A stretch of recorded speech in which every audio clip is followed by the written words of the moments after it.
ఒక కొత్త విషయాన్ని నేర్చుకోవటానికి మీ మనస్సు ఎప్పుడూ యవ్వనంగా ఉండాలి.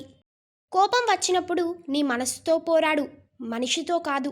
సమస్య వచ్చినప్పుడు కాలంతో పోరాడు, కన్నీటితో కాదు. కరిగిపోతుంది కాలమొక్కటే కాదు, దానితో పాటు జీవితం కూడా. గెలిచిన వాళ్ళని ఎప్పుడూ ఆదర్శంగా తీసుకోండి. ఓడిన వాళ్ళని ఎప్పుడూ అనుభవంగా తీసుకోండి.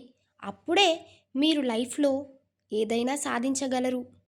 లైఫ్లో ఏది సాధించాలన్నా ముందు ఓపిక ఉండటం అవసరం. అలా ఉంటేనే విజయాలు మనల్ని చేరుతాయి. నీ దగ్గర టాలెంట్ ఉన్నప్పుడు మాట్లాడటానికి సిగ్గుపడకు.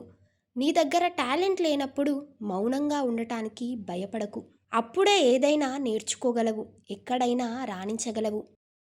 మంచి అందంతో పుట్టటం అనేది మన చేతుల్లో ఉండదు, కానీ మంచి వ్యక్తిత్వం అనేది మన చేతుల్లోనే ఉంటుంది. నిజమైన ప్రేమలోనే కోపాలెక్కువ, తాపాలెక్కువ. వాటిని అర్థం చేసుకున్న వాళ్ళకన్నా తట్టుకోలేక విడిపోయిన వాళ్ళే ఎక్కువ. మీరు మాట్లాడేటప్పుడు ఇదివరకు మీకు తెలిసిన విషయాన్నే మీరు మాట్లాడతారు, కానీ వినటం వల్ల వినే ప్రతిసారి ఒక కొత్త విషయాన్ని నేర్చుకుంటారు.